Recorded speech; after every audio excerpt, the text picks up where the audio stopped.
Hello, Welcome back to another episode of Our Years. This is Barry. I'm Rima. The other day, I was telling Rima that I've started watching Sex in the A City. little late to the party. I know. It's funny because like all these people talk about all these series that they've watched growing up, and the goody two shoes that I am was not watching Sex in the City. Definitely not. I think Penny would not approve of that at Yeah. all. And it's funny because I think now that I'm watching it, I was like discussing with Rima that it's so relatable, basically a reflection of where we are in life. For those of you who don't know, Sex in the City is like four women who are conquering the city in New York, and they talk about like their love lives, their jobs, and they're driven and just independent women, and basically what this podcast is all about. So we thought it would be fun, just to chat about their life and what we took away from it. Especially we had some quotes that were incredibly That were resonating. Yes, we resonated quite a bit with some of the quotes. So do you remember much of the series because you watched it a while back? Right? Yeah, I watched. Okay, not that one. I watched the reruns when I was in high school. That's a while back. Okay, and I remember watching it, and I was like, whose lives are like this? Yeah. Like I grew up in India, and I'm like, even in America, there's no way that there are women who date so much. Yeah. And like how it's like such an integral part of your 30s. Like by then everyone's married and settled down. Like, that's what we thought, right? Yeah. It's crazy to think that, back when we were younger, like we had this whole idea of where we would be in our 30s. 30 seemed like an ancient time. Like, but it felt like by the time you were 30, if you hadn't gotten married and like popped some kids out, then you were a failure. Right. And now I'm like 33 and nowhere near that. I know. I think the reason being, and I think we've maybe said this before, is we only had our parents, to kind of see what 30s were like. They were our introduction to what 30s were like. Yeah. Right? And given in their 30s, my mom already had like all three of us siblings, and I'm sure your mom, the two of you. And so in my mind, 30s was settled with kids, family, raising kids, school, taking you to aftercare. Yeah. And I also didn't see women growing up who were in their 30s and living the life that I am living right now. So I don't even think my mom had friends, or I didn't even have family friends who, so like looking at women like that was not a norm. Right. And so when I was watching shows like this, I'm like, whose life is this? Right? Like four people, everybody in the group is single, that sounds unlikely. Yeah. Yeah. And especially because they were successful also, right? And like our idea of, successful women is that, they would have everything under control, and including, their love life and career. And I'm sure a lot of you may be able to relate to this. I think we've shifted into a generation where, women in our 30s nowadays are not getting married at this age anymore. What do you think the reason for that is? I think financial stability. I think previously a lot of women depended on men for financial stability, and now I think more women have financial agency and autonomy. Right.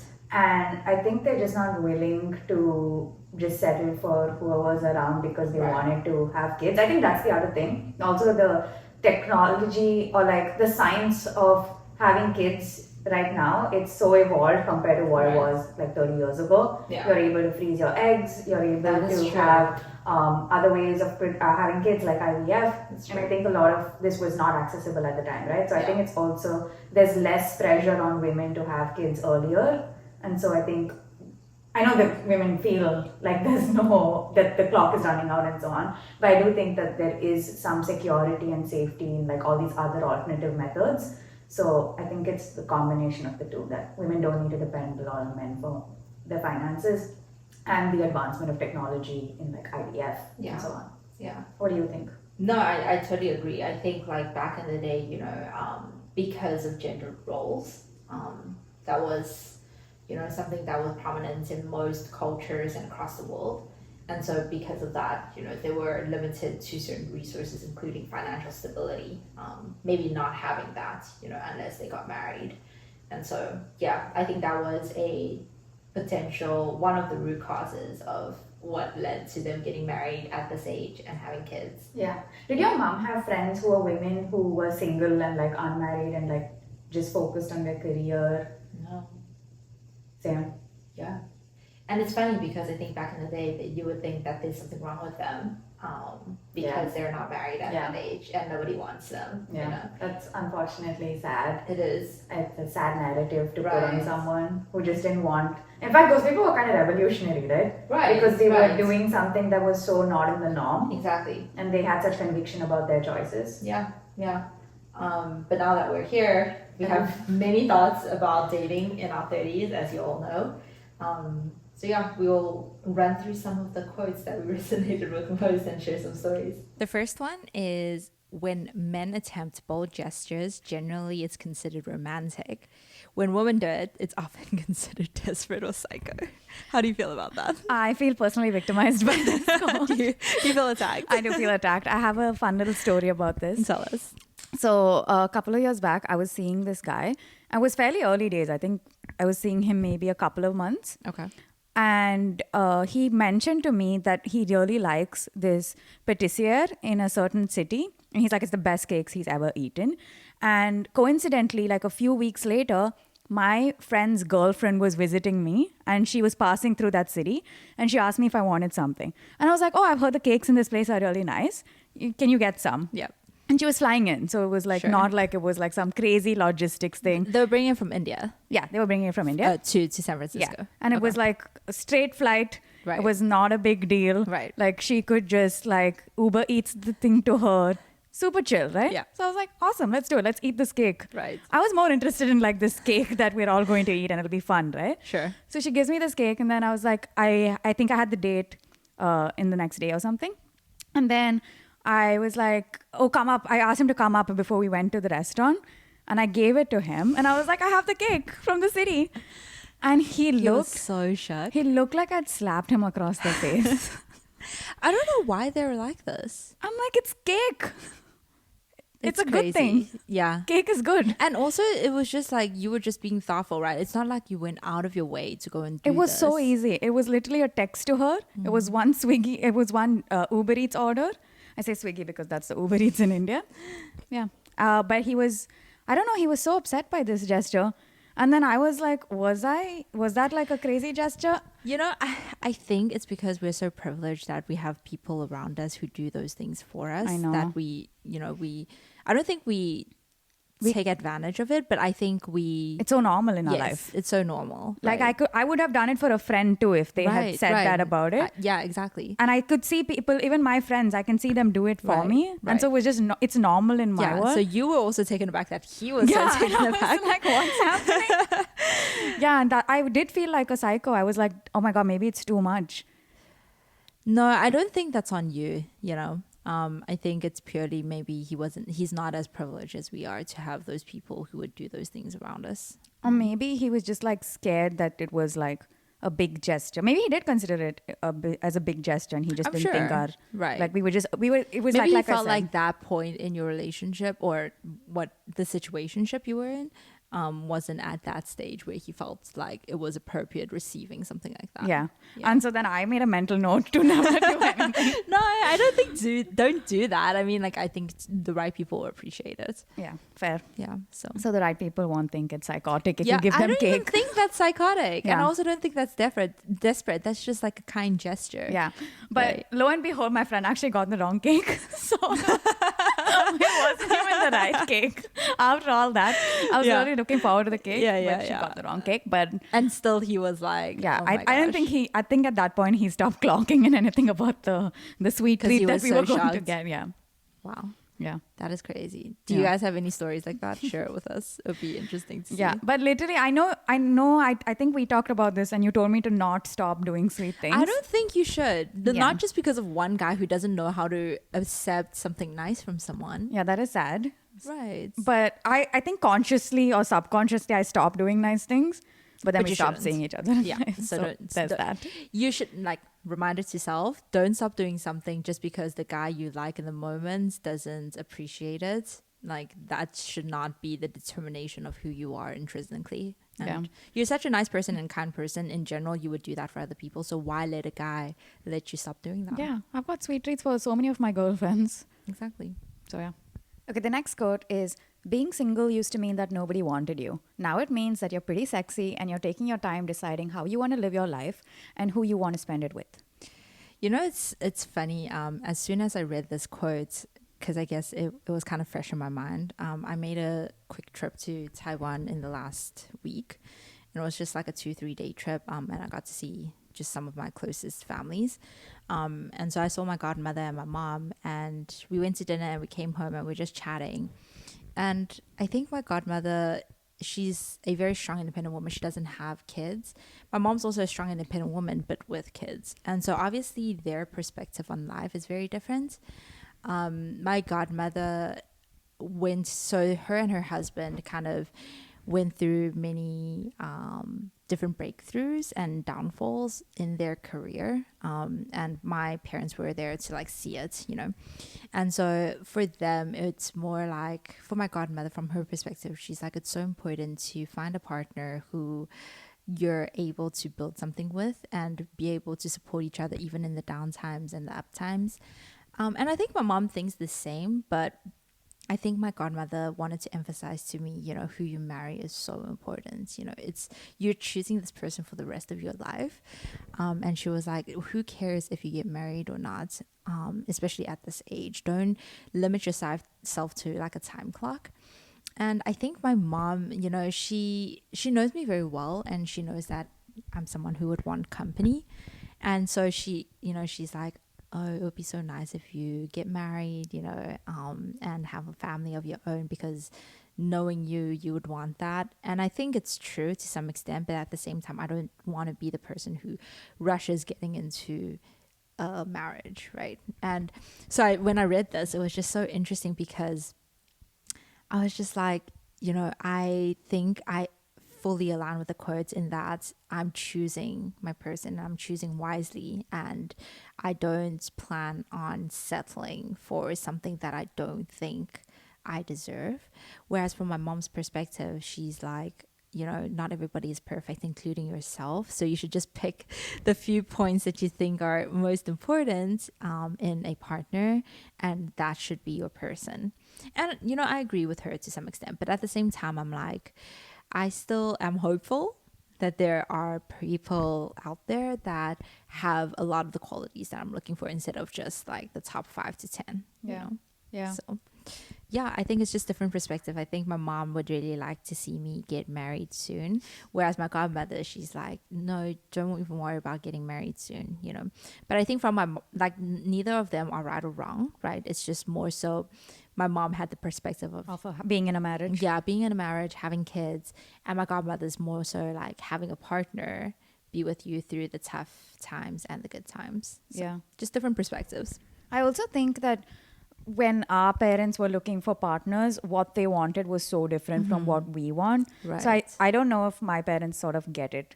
I think my mom is true. always saying like, pick a nice guy from a nice family. Yeah, and I'm like, what does that even mean My anymore? mom says the same thing. Yeah, right? what does that mean? I think what they mean is maybe something similar to us, similar in values, similar in outlook on life. Yeah. I don't know. Yeah, I mean, sure, we want nice guys from nice Sure. families. Who whatever wouldn't want that a means. nice guy? I don't know. We want shitty men from shitty backgrounds. But I don't know. I think it's also like, I don't think my mom cared about someone who supported her career as much as I do, right? Right. Same. Yeah. I think my mom thinks the same thing, right? Whereas my godmother, because that was a main event of her marriage. Yeah. And so she's like, you know, find someone who can do that with you. But my mom, obviously, like, I think my parents are still successful, but I just think that they balance things a lot more because they had kids, whereas my godmother didn't have kids. So they can afford to just focus on work. Yeah. Right. And also, like, I feel like the kind of experiences I've had in my life, or the kind of experiences I value, travel, for instance, right? It was not a priority for my parents. So there's stuff like that I think is important in a relationship, that it was a non-event for them. Right. So it's also sometimes hard for me to explain. Like, my mom will give me like these little like, oh, I know a guy, you should talk to him. And I'm like, you've not once in your life asked me what I want in a partner. But she's like, he just needs to be a nice guy from a nice family. And I'm like, I can't. Yeah. And how has that been? How has that been going? It's been abysmal. Yeah. My mom has such a wide network, and I'm like, you can't find me one decent husband. It's so funny. Tell them about the time that you were just like, your mom sent you a text. Oh, yeah. Hi, nothing. Yeah, my mom is like, "Hi, Reema, how are you?" No context whatsoever. Doesn't even wait for my response. Something about how someone's visiting SF and do I want something from India? Right. And would you be willing to move to Europe? Just out of the blue, no context, no nothing before that. Casually. And the reason being There she had is someone in some mind. guy that she's never met. Somebody's told her about some guy who's in Europe, and But she's he like, "You must should be a marry nice him." guy. Yeah, because the family's nice, so he must be a nice guy. Must be a nice guy, and that's all that matters. And it's enough for me to just pick up my bags and move leave to Europe. Yeah. Like I said, we Yeah. want different things. Listen, I mean, like, she's doing her best out here. She- At least she's getting you, some introduction to some people, Oh yeah, she's trying. But I will say this: I'm very grateful that I don't have pressure from my family that's to marry just at all. Right. Right. I have a lot of friends who get a lot of pressure from their parents. Right. I think in India it's very common for Yeah. parents to push you to get married. Yeah. And for no reason, but just that you have to be married Right, because otherwise right. there's something wrong with you. Correct. Like this quote says. Correct. But I think I'm very lucky in that sense that I don't have that pressure. Yeah. And so yeah, very grateful for that. I agree. Like, I mean, don't get me wrong. Like, obviously, my mom, wants me to see me get married, but I don't think she's giving me pressure, right? Like, she's not like, oh, you need to go get married within the next 3 years. Yeah. Nothing like that. She just wants to see me being taken care of, and for her, that's That visualized in a marriage. Yeah. Yes. That makes sense. Yeah. So, kind of on the same strain as our previous quotes, I think it was another one that we resonated with, and it says, "Some people are settling down, some people are settling, and some people refuse to settle for anything less than butterflies." Thoughts? I think I see so many women. I say women more because all my guy friends are married and all my That's girlfriends so are single. true. And all my girlfriends are single. That is so true. Like, I Yeah. think in our friend circles, that's mostly the case. Yeah. And all the guys, even if they're not married, they're in relationships. Yeah, long-term ones. But majority of our girlfriends are single. Yeah, Yeah. that's true. I think so. It's interesting to see the ones who are getting married around me, what their reasons are. Like, I have one friend who, like, she has this like innate need to start a family, and it's so biological. And so I think for her, that's very important. Right. And so a lot of her choices about career and partnership is around that. And I see women who are making the choice to be child free, and they're like basing their life around that. Yeah.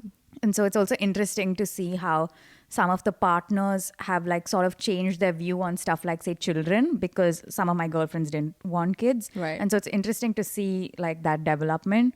So I feel like there's a range. There's Yeah. people who are getting married for like Yeah. reasons that I don't understand, but I support.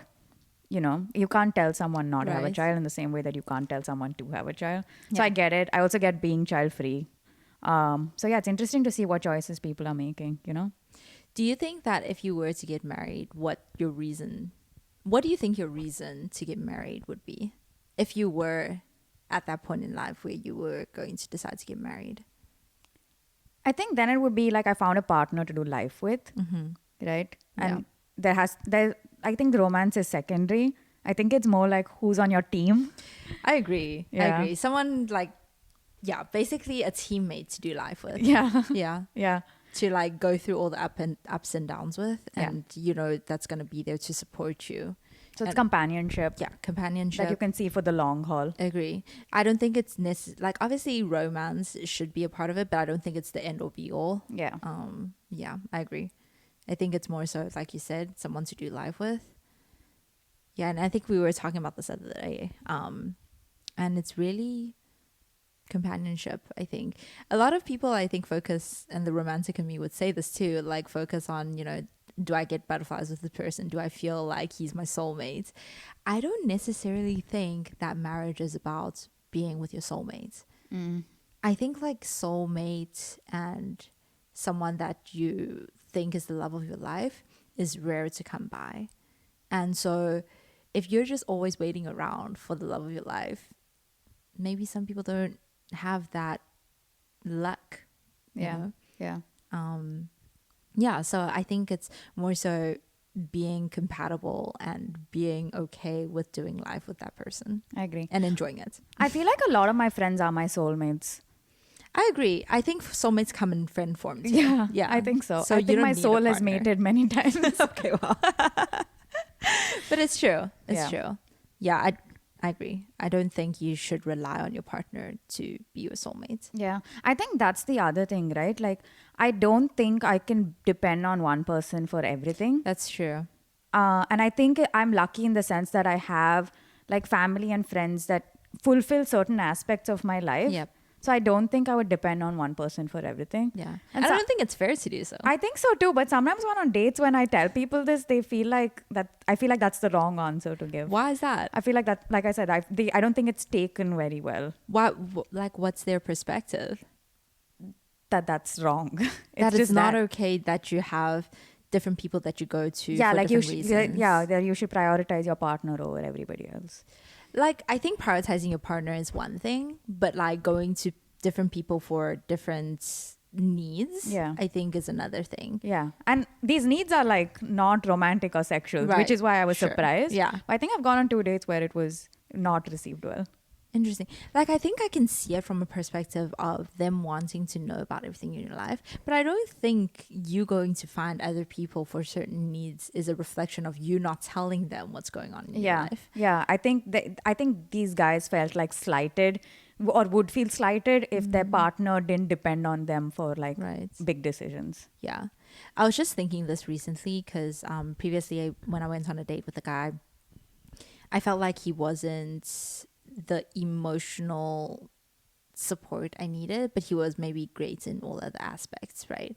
And so I was just thinking, does that really matter? If you can get emotional support from elsewhere. Exactly. So I was just thinking to myself, if I can get it from my girlfriends, if I can get it from even my guy friends, right? Like just my closest friends, Yeah. then I don't need to rely on my partner to give that to me. And is it fair, really, to ask your partner to give all your needs? Yeah, it's not, right? It's not. I think in psychology, they say that it's not fair to rely on your partner for Yeah, everything. it's a lot. It is a lot. You can't rely on one person For all solely, your needs, yeah. right? I And that's agree. the whole reason that people are social. Yeah. Is so that you can go and like socialize with different people, get different perspectives, and that should help you get through something, right? Yeah. But I have seen like when people get into relationships, not in my generation, but in like my older, like my cousins or sisters' ages, I have seen like friend circles sort of diminish and people sort of just are very codependent with their partners. I've seen that, and to be honest, I think I've been there. Like, I think I've been in a relationship where, you know, two people just become very codependent. And to be fair, like, I think that partner was great. Like, he was able to fulfill a lot of my needs, right? Like, he was emotionally available. We enjoyed the same things, you know? And so I think in that sort of situation, it was very easy for us to be codependent. Yeah. But it's not necessarily healthy. Yeah. Now that I look back on it. Yeah. Right. Fair. Yeah. Okay, the next one is quite funny. This one I feel like I'm starting to relate to. So the quote says, "Men in their 40s are like the New York Times Sunday crossword puzzle. They're tricky, complicated, and you're never really sure you've got the right answer." How do you feel about that? Again, I feel personally victimized by this quote. So I used to think that guys who are in their 40s are either they've gone through life and they've like worked on themselves, you know, they go You to would think. therapy. You would think. One would think. Yeah. They've gone to therapy and Right. they've worked on themselves and they're like in a good place, right? Absolutely not. Now that we're here, Yeah. and now that we've kind of, you know, looked at the market, Unhinged. Some of these guys I go on dates with, and they're not like bad people. They're I don't not. think they're No, not they're like not. malicious people. I've never No. felt unsafe or anything. Sure. But some of the things that come out of their mouth, Questionable. I'm like, what are you talking about? seriously, I went on a date with this guy once who was, I think he was like 35, and he told me that he wants to have kids in 2 years. He was very sure. And I was like, based on what? right. And he's just like, oh, I'm going to be 37 in 2 years. And I don't want to be making hiking plans with my friends when I'm 37. I want to be taking care of a kid. Right. And I'm like, what? They just come up with these ideas like out of the blue. It's so hard to understand what they're thinking and where all these ideas come from. Yeah. And the same guy, had never been in a serious relationship his whole life. What was the longest relationship he'd been in? 6 months.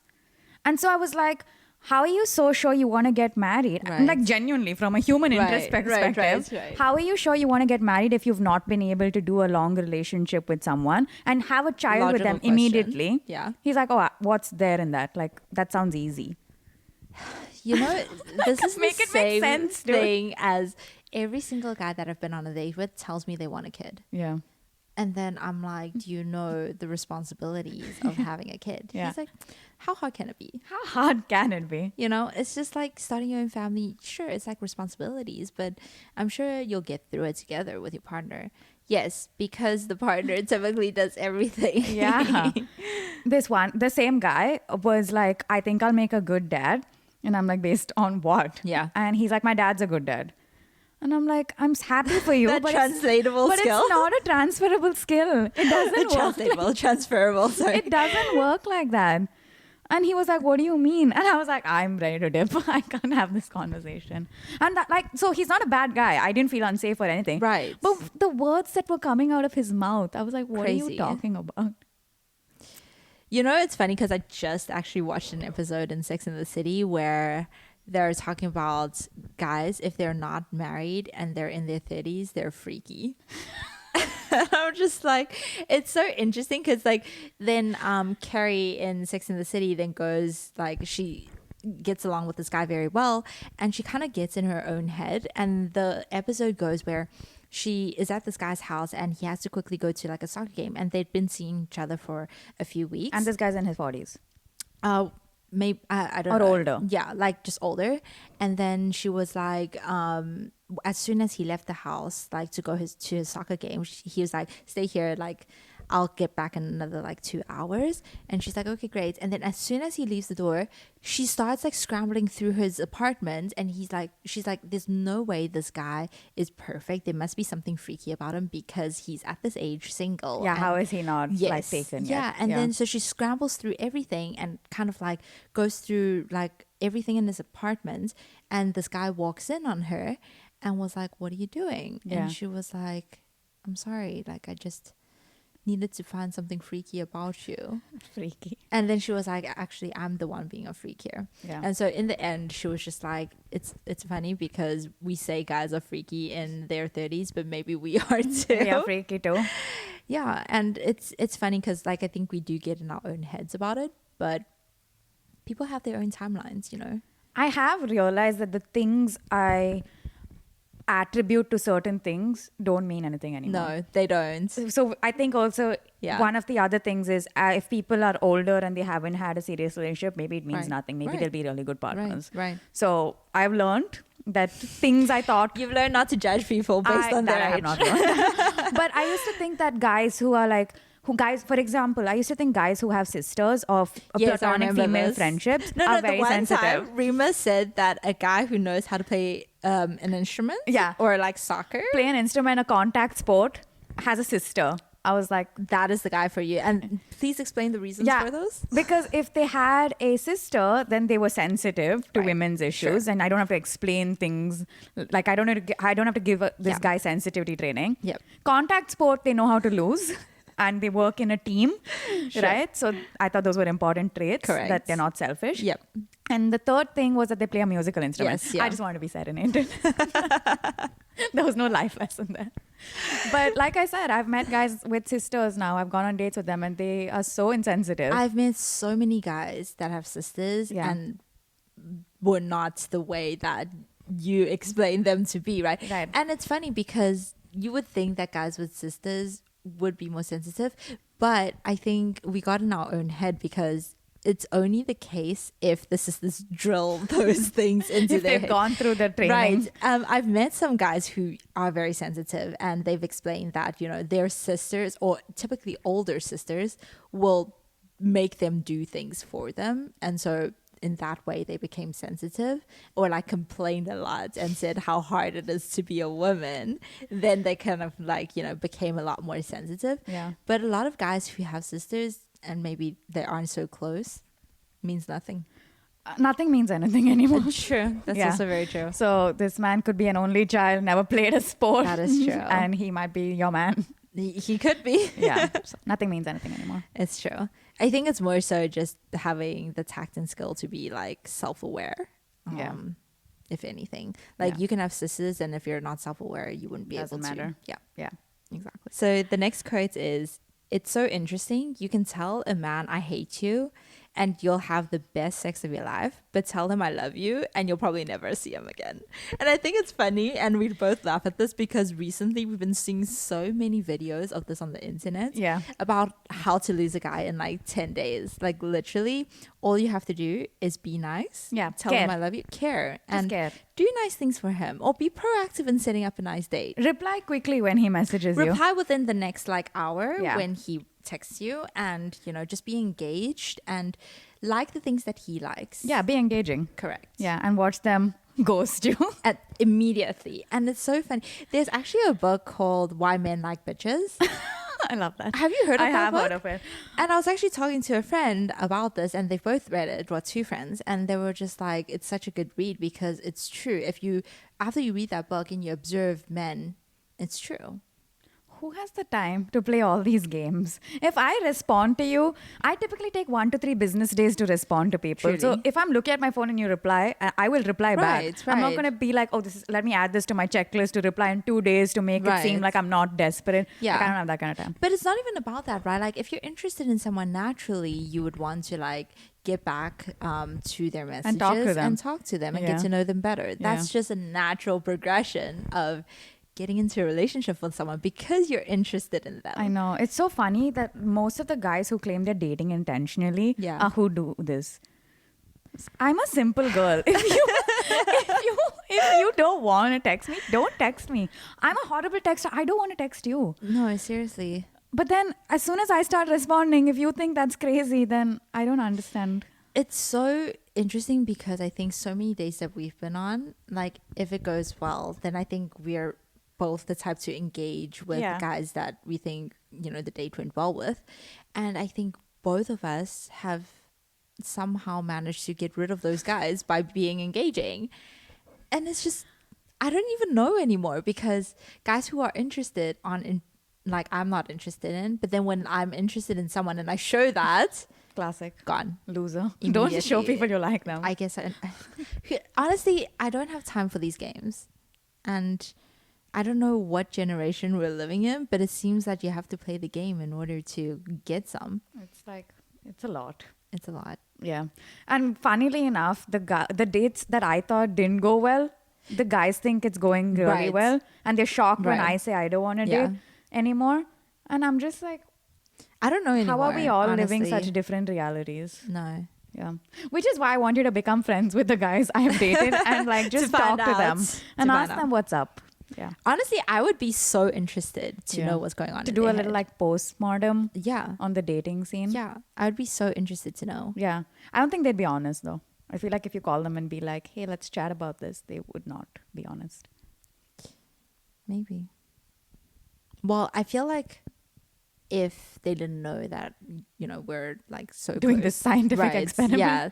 Or if they didn't know me at all and I was just some random, maybe they would say something. Oh yeah, that's what I mean. You should befriend them. Don't tell them you know me and find out what's happening. That's true. Do you think they would tell me? I think so. I think all these guys have been very chatty. Yeah, I think so. I should do like one of those like dating interviews on the streets and then locate the guys that you went on a date with. Hey, have you dated this Indian girl? She's kind of tiny, Yeah, yeah. has a very feisty personality. They'd be like, which one? Yeah. Then you dip. The next one is the right guy is an illusion. The deep breaths.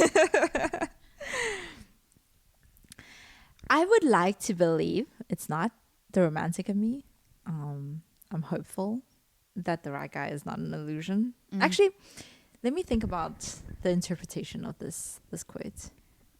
I think it just means that this idea of what you think your perfect partner is, you're probably not going to get that because nobody's Yes. that perfect. Yeah. And maybe that is the illusion. I think so. I think we were talking about this just the other day, right? It's like I think that the person that I want is probably not going to be my person. Like Yeah. on paper, all these things that I want in a partner is not going to be reflected in an actual person. But maybe you'll end up with a person who you thought you didn't know you wanted certain Exactly, traits, but they'll might have be- it. Yes. And then you'll be like, oh, that's nice. Yeah. And that might be the best person for me. Yeah. So maybe that is the illusion. Yeah. I think we get in our heads a lot about what we think we want in a partner. Now that we've established, though, that what we think means nothing. That is true. Yeah. But it's true. I think like what's compatible for you is not necessarily what you want for yourself, or vice versa. What you want for yourself is not necessarily compatible for you. Yeah. Yeah. It's funny because I think even the guys that I've dated weren't exactly the people that I thought I would date, but actually end up having a really great relationship with. So, yeah. What's right for me is maybe truly an illusion. Nice. You're self-aware and you've learned. Thanks. So you have that going on for you. So yeah, the actual right person for me is not that. Yeah.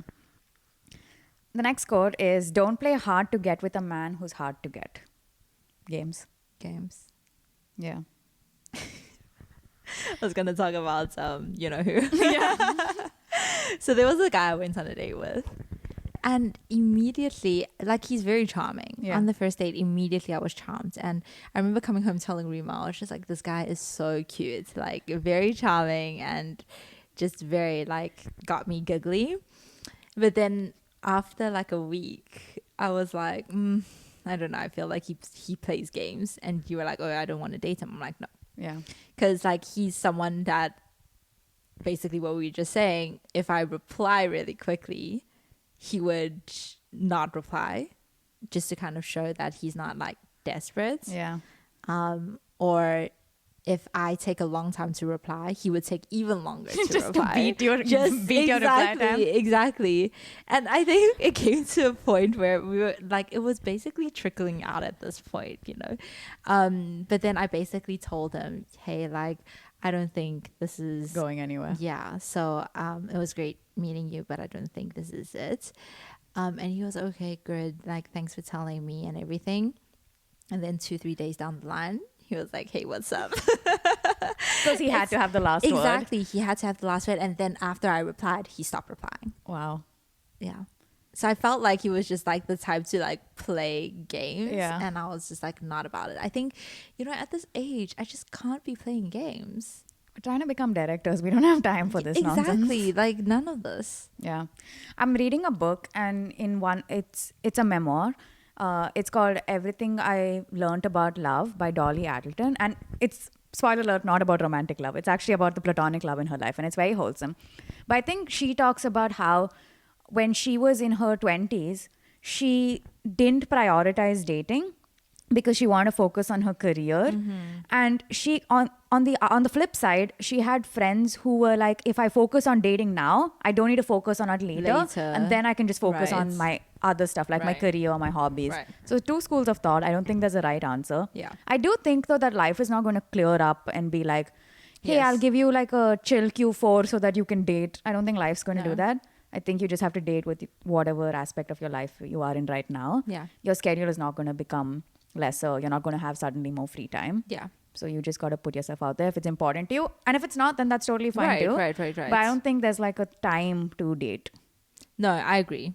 Yeah, there isn't really like, well, maybe a time in relation to your timeline, right? Like, it's not to say Yeah. 20s is the best time to date Yeah. for everyone, or Yeah. 30s is the best time. Yeah. I think it's just like how much effort you put into it, like you said, right? And yeah, if it's important to you, you'll go and put yourself out there. Yeah.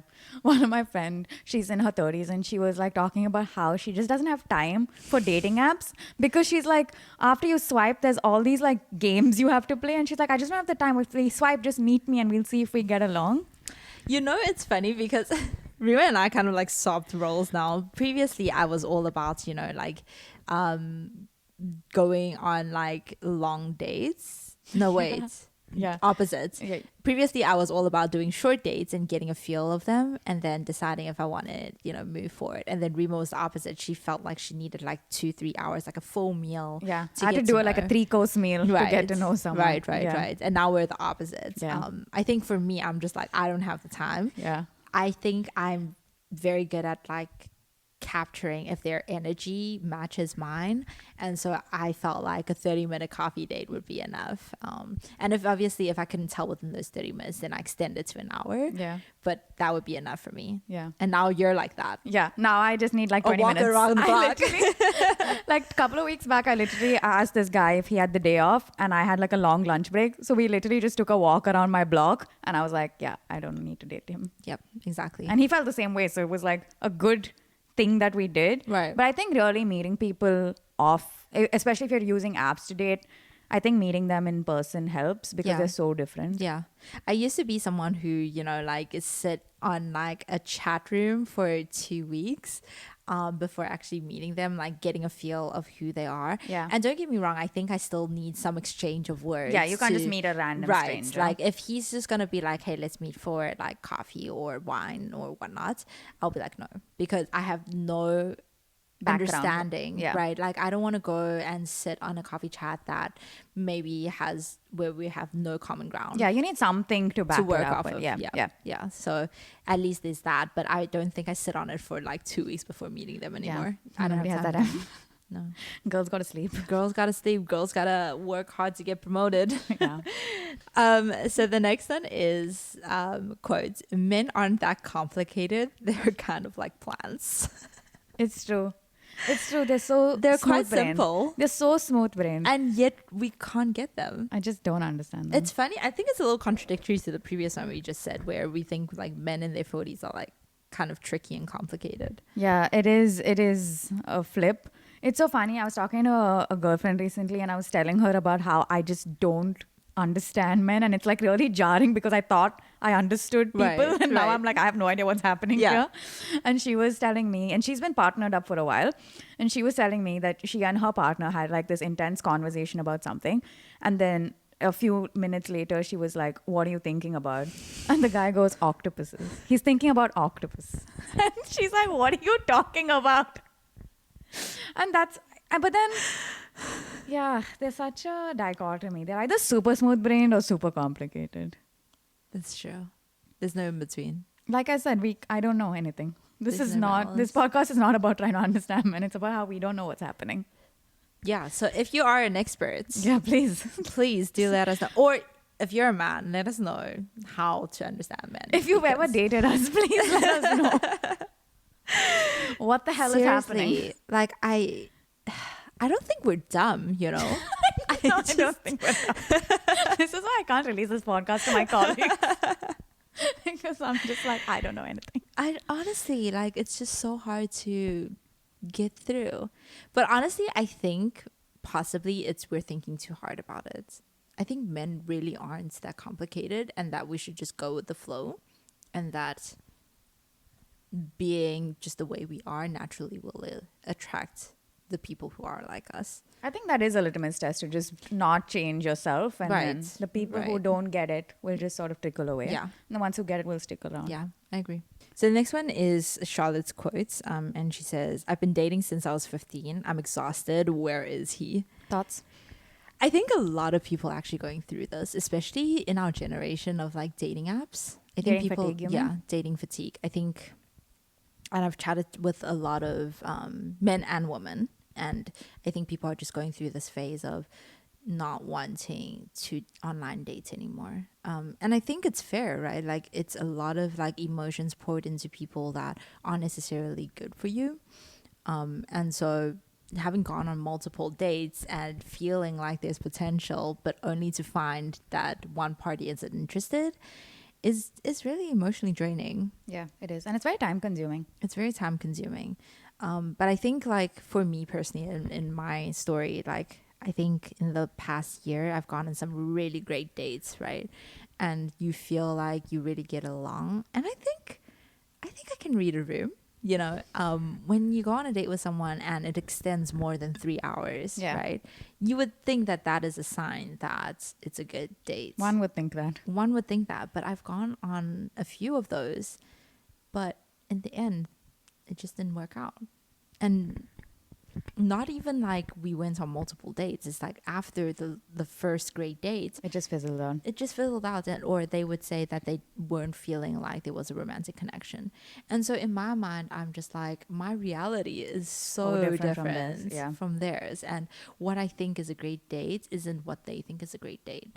But it's quite funny also because I was just like, I can't be the only one being so oblivious to what is happening. And so I actually asked a lot of my guy friends, and they were like, no, Barry, like if they go on a date and spend so much time with you on a first date, it's very evident that they are interested in you, because no guy is going to invest so much time and energy into someone they've just met. And so based on that, I was also like, yeah, I think that's what I also think. Yeah. And yet Here we are. here we are. Yeah. So I remember this quote and I remember this episode. Charlotte's like, when will I be saved? And Carrie tells her that maybe the lesson here is that you're not going to be saved. And saving is this idea that you've built up in your head and you just have to help yourself. Right. And I think that's true. I think a lot of people that we are surrounded by are so focused on building a full life for themselves. And it's very nice to see. And I think it's just only a matter of time before someone comes along who matches that vibe. Yeah. So yeah. Yeah, I think everybody's timeline is different. And although, you know, you get to a certain stage, you know, now that I think about it, I feel like 30s, sure, people are partnering up, but I think it's the circumstances of that phase in your life, right? Like, I think when you're early 20s, you're still a student and you don't have the means to start a family, right? And you're kind of just like exploring the world.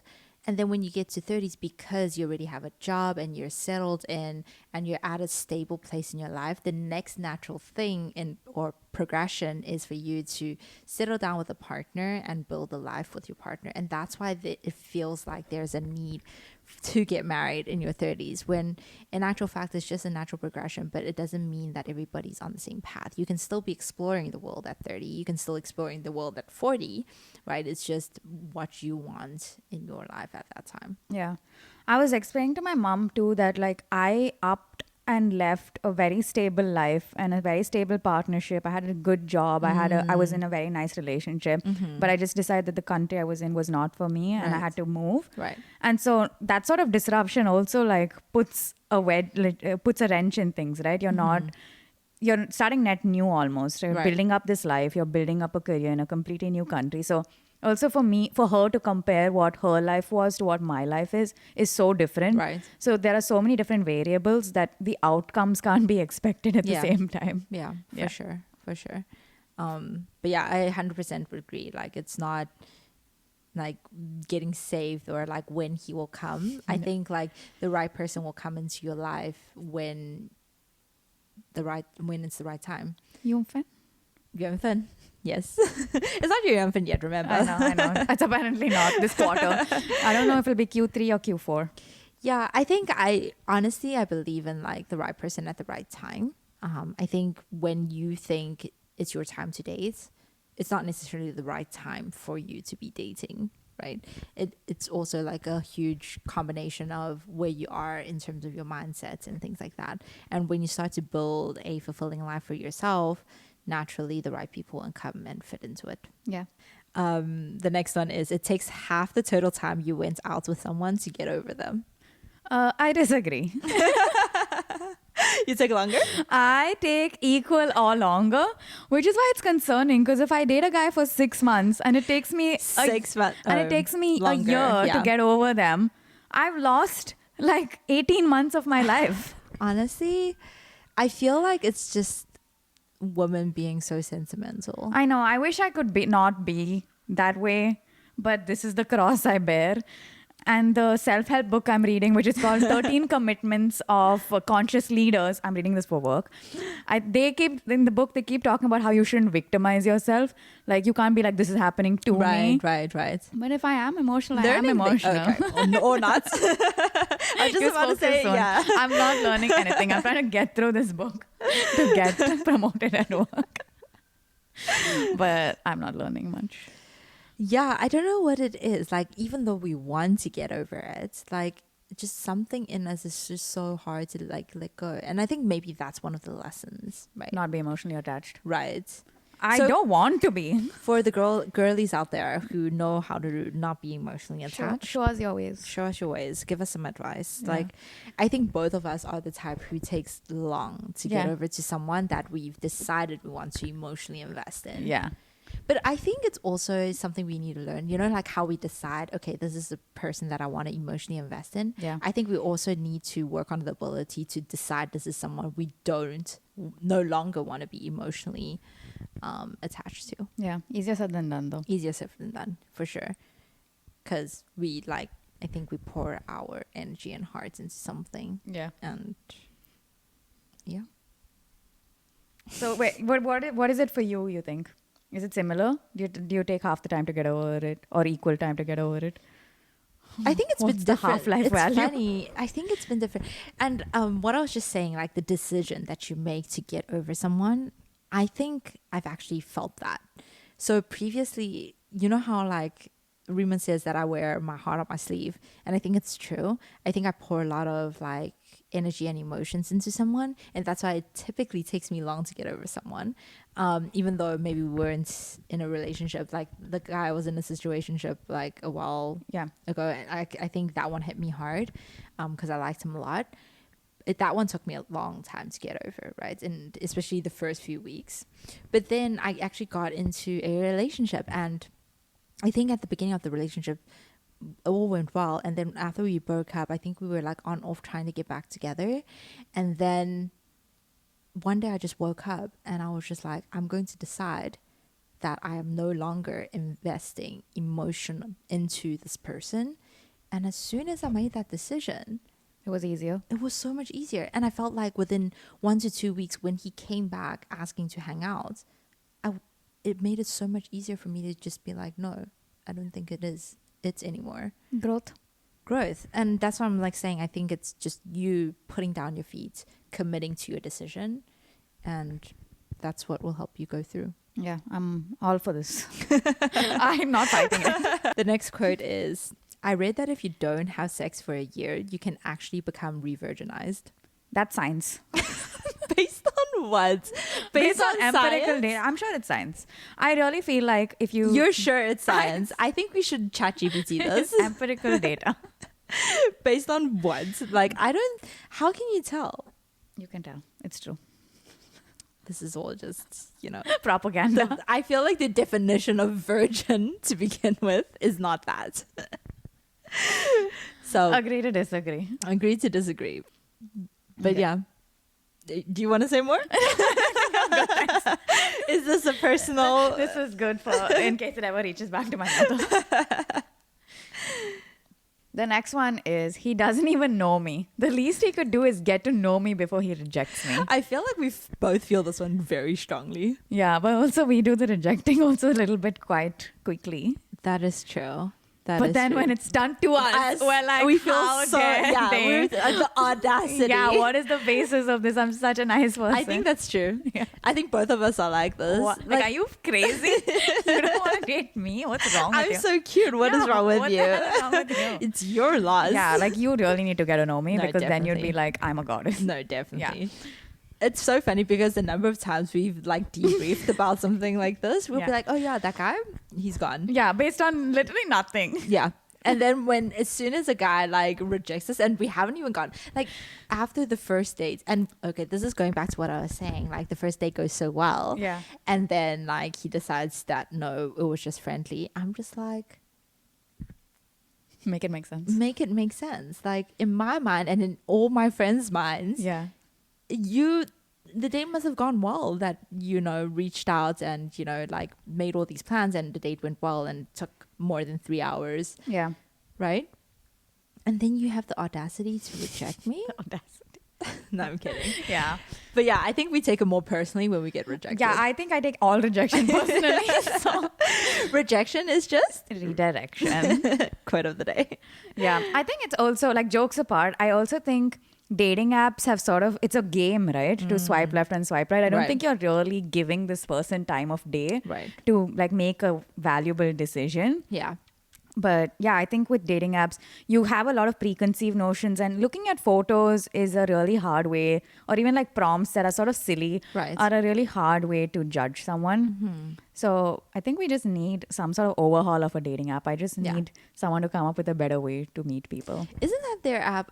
So my friend who lives in London was telling us about the app Yeah. where basically you don't talk to this person. You kind of just look at their profile and you feel like if you want to get to know them, you just set up a date and go to the date directly Yeah. without chatting.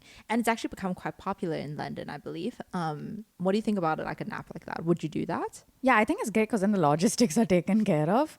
That's true. And I also, like I said, I'm such a bad texter that I can actually go on a date with a complete stranger. And I think it's been okay in the past.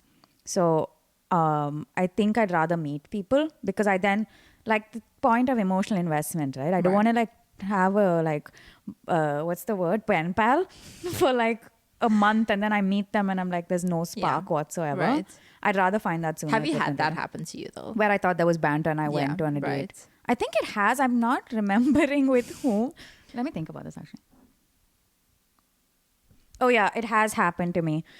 So funny story. I was talking to this guy and I thought we had banter, and then I go on a date with him, and it's so boring, and it's like really kind of sad because I just want to leave, but this man's having a great time. Yeah. And we get the first drink in, and it's one of those bars where you get the drink and then you sit down. Right. And so he got the first drink. I remember this one. And then he was like, and I was like, I'm ready to dip. I was like, I just need to get through this drink and then I'm out. Yep. And I was like, oh, and then when he's talking to me, I'm just like, how did we have banter on Right, while texting, right. right? Because he's the same guy. And then he was like, oh, this is going so well. Do you want to get another drink or do you want to get dinner? And I was like, no, I'm ready to leave. And then even after I left, he messaged me back and he was like, we should do this again. And so he thought the date was going so well. And then There's just something so it's crazy how reality is so different between men and women. Yeah. So fun story about this date. I got sick, I think, after that date, so it took me a while to respond to him. But then he messaged even after that, so he was really keen to meet. And then I told him once I started feeling better, I was like, oh, I wasn't really feeling a romantic connection, but wish you nothing but the best. And he didn't say anything to me. He just gave me his Venmo, and he's like, your drink was this much, please Venmo me. And I was like, wow. I've never heard someone do that. It's absolutely wild. But now that you mentioned it, and you mentioned it to our friends, a lot of our friends say they actually have met people like this. Yeah, where- and I said this to one of my girlfriends, and I was like, "Can you believe this?" And it's not about like the fact that he wanted the money. That's totally fine. Right. I'm all for splitting the. and we typically do yeah, we splits. typically do split. Right. So I'm all for splitting the tab, or Right. like one person gets one round, one person gets the other. Right. But to like ask for $15 when you make 600K base is so petty. Yeah. It's also the fact that he did that after you rejected him. I think it's that more. Like he didn't ask me like during the Right. date to split it or Right. even afterwards. It was Yeah. just the rejection that Right. triggered it, Right. which is honestly so petty. It is. And Yeah. these are the guys we're dealing with. I mean, having said all of this, like we're still hopeful. Our person is out there. Like I still believe, that there are people that are compatible with us out there. Yeah. Obviously it just takes time, and we're just sharing our dating journeys with you guys because I feel like I'm sure a lot of people are going through the same. And just take it one step at a time, share those stories with us because we find it entertaining, and that's why Rima and I sit down and debrief because You that's gotta get a good entertainment. laugh out of it. You do, and Yeah. it keeps you going. Yeah. I think that's the other thing. You can't take this stuff too seriously. Yeah, you can't. Yeah. It's kind of just like you need to know, like these things will happen. That's the point of dating. Like you get through people that aren't compatible with you, right? Yeah. And you just have a good laugh, and it makes for a good story. Yeah. So hang in there. We'll come back with some of our dating stories in the future if you guys are interested in this type of content. But I think we'll wrap it up for today. Yeah. Good luck out there. Good luck. We'll see you guys in the next one. Toodles. Bye.